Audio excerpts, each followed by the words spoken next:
Hello dear students, how is it going? Сәлеметсіздер ме құрметті оқушылар, қалдарыңыз қалай? Бүгін біз ағылшын тілі 5-ші сынып English Plus кітабындағы 33-ші беттегі тақырыпты өтетін боламыз. Тақырыбы A brochure about your town. Сенің қалаң жайлы брошюра деген тақырып. Бізде бірінші тапсырмада Welcome to Montreal деген мәтін берілген, соны оқып аударайық. Содан кейін осы мәтінге қатысы 4 сұраққа жауап береміз. Location, орналасқан жері деген. Montreal is in the east of Canada. Монтреал Канаданың шығыс бөлігінде орналасқан. It is 166 kilometers from the capital city Ottawa. Елдің астанасы Оттавадан 166 километр қашықтықта орналасқан дейді. Montreal is on the St. Lawrence River. Montreal ол St. Lawrence River, яғни St. Lawrence өзенінде орналасқан дейді. Interesting places, қызықты жерлері. There are some nice buildings in the old part of the city, including an old church and a port. Қаланың ескі бөлігінде керемет ғимараттар бар дейді. Сонымен қоса ескі шіркеу және де порт бар дейді. There are also interesting museums here.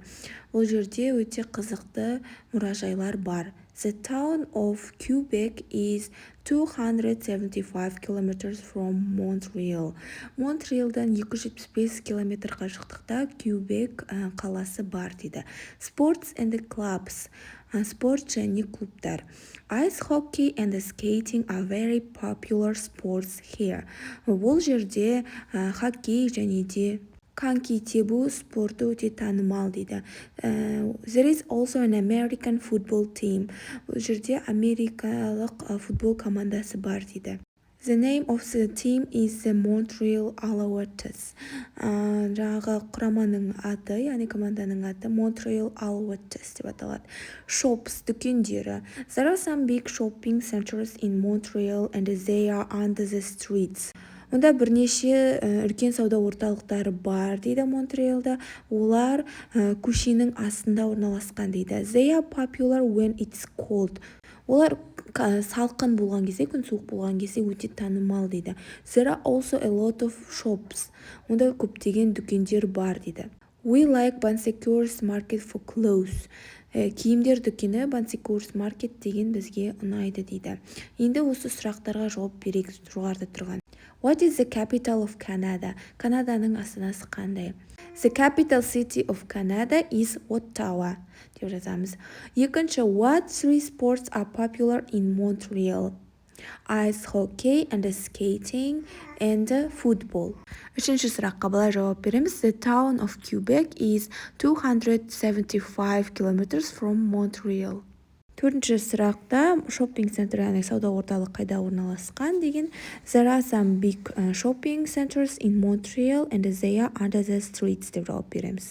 Екінші жаттығуда also, яғни сондай-ақ, сонымен қатар деген сөз to be етістігінің алдында тұрма немесе артында тұрма деген, және де тағы да also деген сөз бар сөйлемді мысалды келтіріп жаз деген мәтіннен қарап. Бұл жерде бір сөйлемді таптым. There are also interesting museums here дегенді тағы толықтырып қасына жазсаңыздар болады екінші жаттығуда. Үшінші жаттығуды қарайық. Rewrite the blue sentences, include also in each sentence. Бұл жерде көкпен берілген сөздерді қайтадан дұрыстап жаз дейді. Оған also сөзін қосып жаз дейді. Яғни былай жазамыз. There are two cinemas, there is also a museum. There is a chemist, there are also bookshops. There is a sports center, there are also two parks. There are three cafes, there are also a restaurant. There is a bus station, there is also an airport. Exercise number 4. Substitute words in the box for the words in blue in the key phrases and change the names of the places дейді. Негізгі сөз тіркесіндегі көк түспен берілген сөздерді ауыстырып, жақшаның ішіндегі сөздерге қойып, сөйлем құрап жазуымыз қажет, және жер атауларын өзгертіп жазуымыз қажет. Мысалы, өз елімізді, өз қаламызды жазсақ болады. Екінші сөйлемді мысалға былай жасақ болады. Астана is in the north of Kazakhstan. Астана Қазақстанның солтүстік бөлігінде орналасқан деп. Келесі people like Sulpak for computers, яғни адамдар Sulpakты компьютерлері үшін ұнатады, яғни олар компьютер сататын болғандықтан.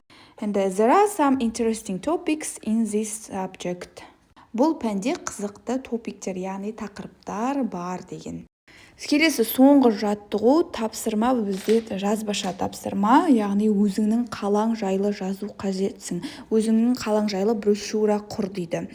Мысалы, ол қай жерде орналасқан, қандай қала, қай қалаға жақын, ол жерде қандай танымал спорт түрлері бар деген сияқты, қандай қызықты шоппинг-центр, сауда орталықтары бар. Өзіңіздің қалаңыз жайлы сондай мысал сөйлемдерді келтіріп жазуымыз қажет. Мен сіздерге Ақтау қаласын мысалға келтіріп жазып кетемін. Сіздер өз қалаларыңызды осы нұсқада жазсаңыздар болады.